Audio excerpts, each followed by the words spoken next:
when you're scouting in the timber on a day like today, go maybe 5 yards and let your eyes do the scanning. Because each 5 yards, the different shadows and things are going to shadow up. Just take your time and basically like still hunting. Now Ishi, when he hunted with very little clothing. Basically, I can't remember what they called that, loincloth.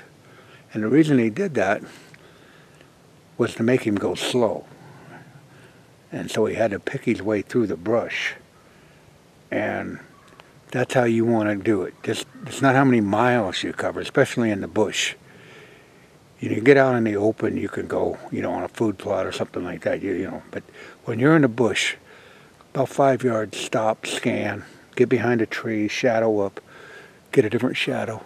But don't hurry, because it's not how many miles you cover, it's how well you covered them. But like I say, on a sun-laden day, you can see it blasting me in the face. The sun's in your eyes, the brim cap comes in real handy. You can just see how that shadowed it up. But you still got this glare to deal with. So, but I just couldn't pass up a nice warm day in January. As I look up there, I see a fork right on a trail. And we're going to wander up there and check it out. It does look like a fork, but I don't know. So let's put it on a wide angle and walk up there. Well, 1, 2, 3, 4, 5, 6, 7, 8, 9, 10. Well, right there is what I thought was a fork. So that sun does play a little tricks with you. But you got to check it out. Yeah, coming in here after not being in here for so long, it's like you're in somebody's house and they're not home. And you're like sneaking around. It gives you a weird feeling, like you don't belong here. And that's the way you want it. You don't want to get to where you feel, oh, this is, because if you are that comfortable with it, chances are the deer aren't going to be here. And it doesn't look like nobody's home here today because of the warm weather. And Lord only knows where he's got them at right now. But they're not herded up here in this timber. That's for dang sure. But it does give you that, like, I don't know, you're prowling through somebody's bedroom. Remember that little yearling deer that bedded down in front of me there with a northwest wind? Wasn't much of a deer. Must have didn't have no mama. Must have, anyhow. There's possibly the remains of it. And I can show you right where I stand. Right there, probably, let's step this off. Back this up here. We're at the carcass now. Real time. 1, 2, 3, 4, 5, 6, 17, 18. Oh, look at this. 19, 20, 21. And that little deer bedded down right in here. And we've seen it get up and stretch. But we're at 21, 22, 23, 24. You can see where it may have met its demise with all that hair. And it was drilled back 24 yards. Very well could have been. But that's nature's scheme of things. Walk back down here. Nothing went to waste. I saved its life for another day, and Mother Nature had other ideas intended for it, apparently. Now, what's the odds of that? Man could have killed it at 20 yards. We passed it up. We learned something together. And we still learn something together. Mother Nature's way of recycling. When I didn't shoot, she took. Apparently that deer was abandoned by its mom, and the predators took advantage of that. So, that's full circle. You're not going to believe this. I can't believe it. I'm standing there talking to you with the sun in my face, and I go to put my camera down, which I didn't get it shut off, so it kept taping. You're not going to believe what's at a mere 8 feet from where I'm standing there talking to where I've just filmed this about the only thing about what eats and hunts food plots. I would never seen this. This is amazing. Standing right here on my own track. Can you believe that? What's the odds of that? Finding a dead deer, walking up here, finding this, filming, finding this little bitty shed. I have to ask myself, what made me stop right here? Now watch this. 1, 2, 3. 3 yards away. I would have never ever seen that had I not been drawn here just to talk about what hunts the food plots other than humans. Unreal. That's a small little guy there, I'll tell you that. We probably got him on video somewhere. Oh my God. And not only that, was it standing a mere 9 feet, right here's why I walked up. There's the white hair.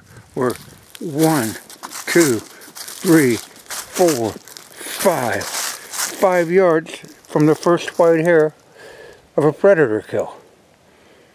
Figure that. Well, I'm glad I've taken you along today on the 27th day of January. That little shed that we found up there, that's miraculous. I mean, talk about total luck. But over my corner, or over my shoulder here, as I pan around up there, and you look at the cabin, green grass out front. Remember, this is the 27th day of January. No snow on the ground. And I'll tell you what, we were in a drought last year, and if we don't get some rain, some moisture, and some heavy snowfall, we're going to be in severe drought this year. But, well, I hope you enjoyed that little walk in the woods with me. And like I said, if you can find that, the big ones are not much of a challenge. That one right there, you're looking hard. Unbelievable. Well, we walked for about an hour and a half and found their skull. Get him out of here.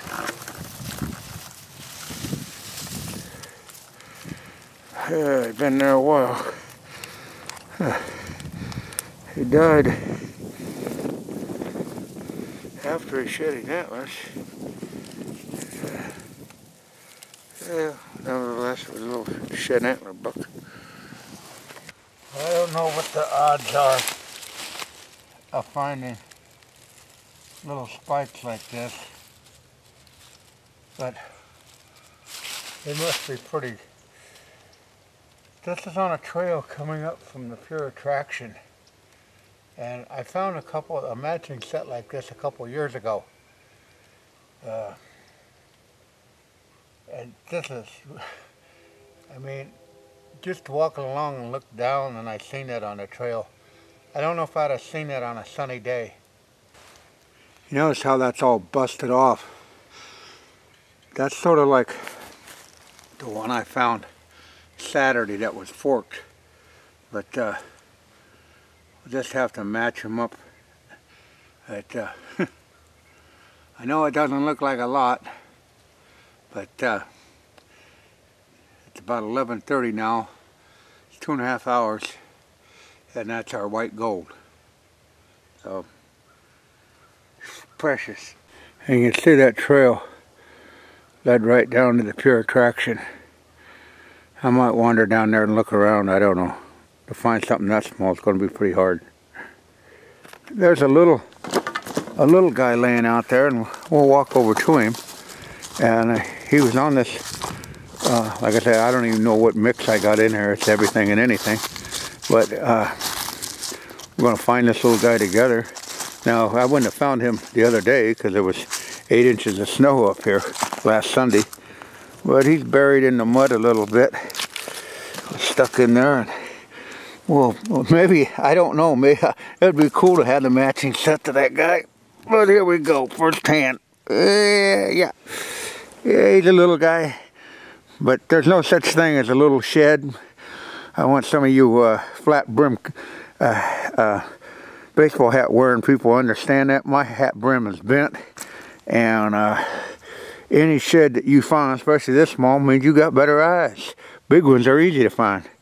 But, so don't be putting small sheds down. If a person finds any shed, that's God's art history work at its fullest. So no matter big or small, they're all a treasure. So keep that in mind. Keep your testosterone in check too. As if you followed this channel, I never cut this trail clear through here with the tractor. I left it so that I only mowed up. Now, I can't believe that. You know, that, like I say, there's no rhyme or reason for this. And so when you hear all these so-called people and talking about, you do this, that's bullshit. I'll cut to it right now and tell that to them in the middle of the street. Look at that. That's 4:02. And we started walking about 11:30. And I'll tell you, I was ready to give up. Because like I say, I mowed this trail. It's had to have been at least, I know 3 years that I mowed up through here with my little blue tractor. And like I said, what it looks to me has happened, it's either went over that log, stepped over it, or possibly an antler may have hit this log. As you can see, it dropped it on that side. And yeah, if he was walking that way and that is his left side, he may have hit the tree somewhere in here, not getting under it and knocking his left side off. And that's all speculation. But we found one. I don't know, that was an 8-pointer. Let's pick it up. Oh. Yeah, it looks like it still had a little, get it over. Yeah, there's still some. Yeah, you can see that redness in there. Yeah, it'd been an 8-pointer. It'd been busted off a long time, so it ain't that 6-pointer, but well, at least we found one today. And I'm thinking what's happened is it went here and probably just dropped off right there. Oh, like I said, I don't know when this tree has fell down through here, but it's amazing how that stuff happens. Like I said, go antler hunting, shed hunting, throw all the rules and the so-called expert advice, throw it in a garbage can. They sit down and they want to start touting because they found an antler or they did it one thing one way, and that don't mean jack squat. What it means is you still got the energy and the integrity to get out and traverse the terrain. That's when you're going to find your antler. There's no tricks to this trade whatsoever. Well, it's the 27th day of February 2018. And we're up here where we've reseeded with forage oats last year, and I was walking along this perimeter, and I'm going to show you this field. It really got hit hard. Once that stuff germinated, the deer really cropped it right down to the dirt. How you can see that. I mean, it germinated, it was green, it came on, but the grazing pressure was so great that it just basically, I mean, they could devour that, and it's basically on dirt. I mean, plain dirt now. But it did germinate. I know that. We reseeded it. As I was walking along this edge, trying to stay out of that mud, because it's pretty muddy out there, I seen a white bone over here. And there again, I probably wouldn't have seen that on a cloudy day. We pan over here. You can see that white bone. It got my attention. So as we moved on over here, pan that out.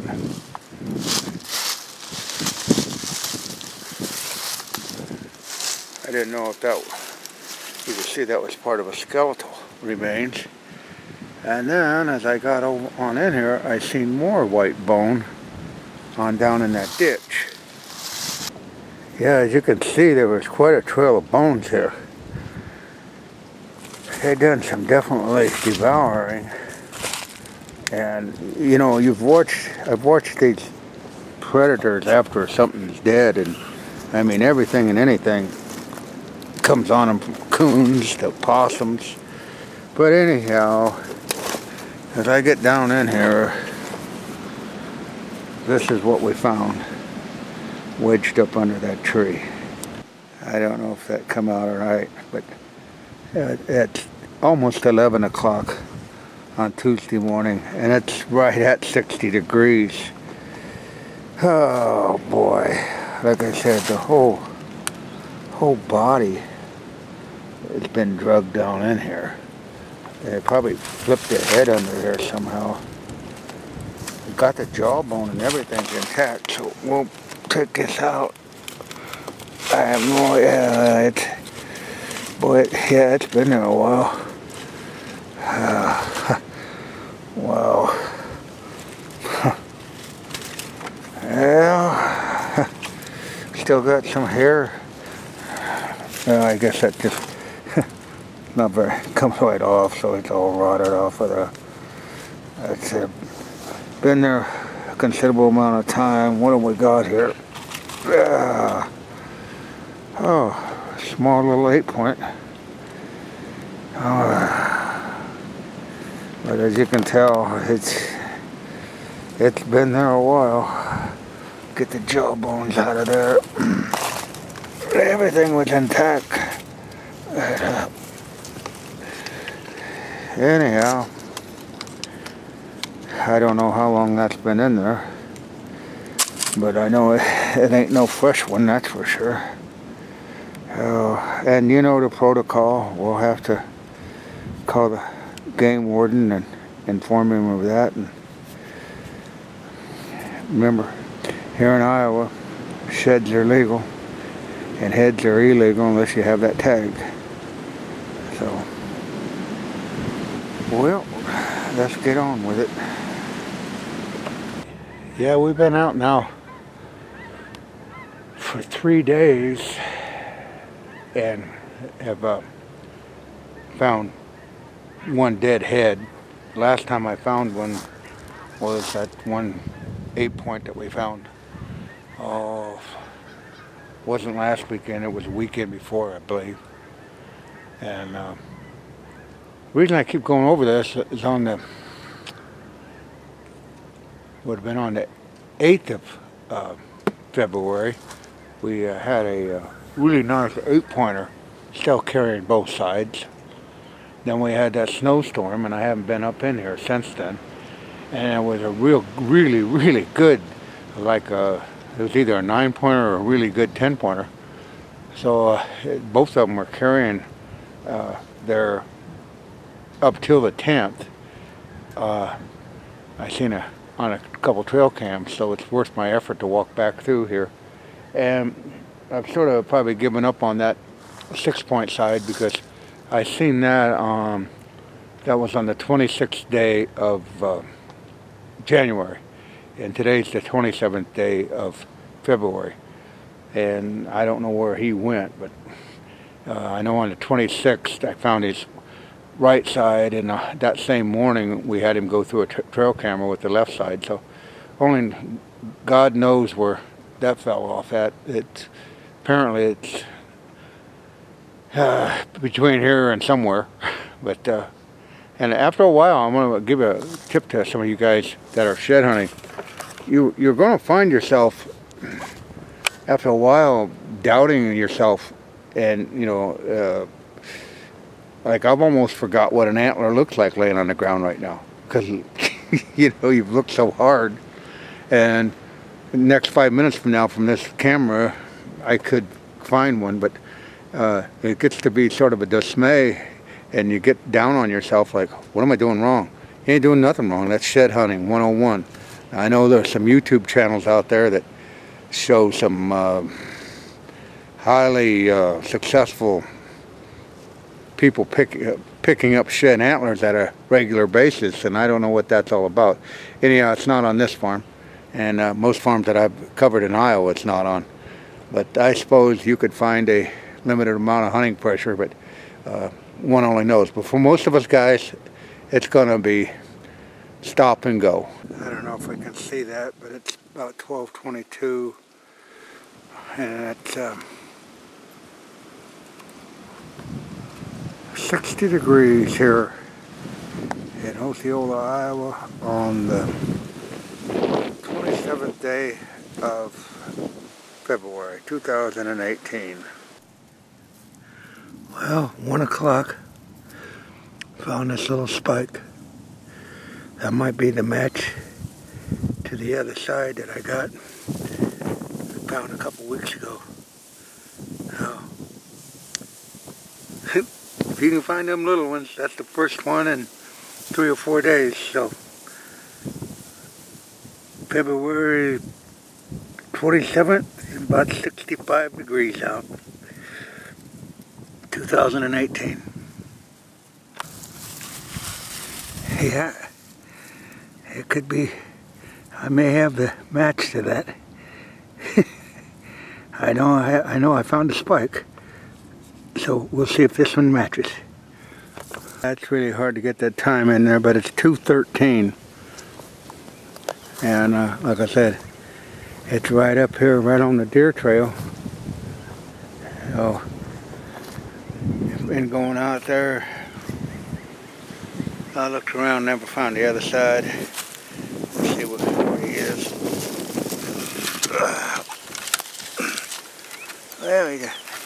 Well, I don't know. Seems like I might have a left side to that. Oh, that's the right side there. I don't know. That's boomed off. Either that or seen it on video. That's fairly fresh. Don't have no blood on it, but could have. We had that snow and stuff too. So, real world shed hunting, and that's, you know, don't get any more better than that. Right along this fence line, right down there, and it was probably a good 150 yards down the line. I found that first shed at around 1 o'clock. That's probably going to put a wrap on this farm. We've been hunting it since, what was that, the 22nd of January? Yeah, and that's the 27th now. And deer sign's really scarce. Pretty muddy. You should see a lot of deer. I just don't see a lot of new track. And we've walked since 8:30 this morning, and it's basically 2:30 now, and we found a dead head and 2 small sheds. So I guess that's going to put a wrap down here. Now I'm going to go over to the big farm from here on in, and a lot of people ask me why I didn't go to the big farm first. Because it's a big farm, and I only want to walk it one time. Here on the smaller farm, I can walk it several times and traverse back and forth. But over there, I'm walking one and done. And so it's just too big to keep going back and forth on. And it's later in the season, so if they've shed, I don't have to, you know, you're taking a calculated risk that what shed should have shed by now.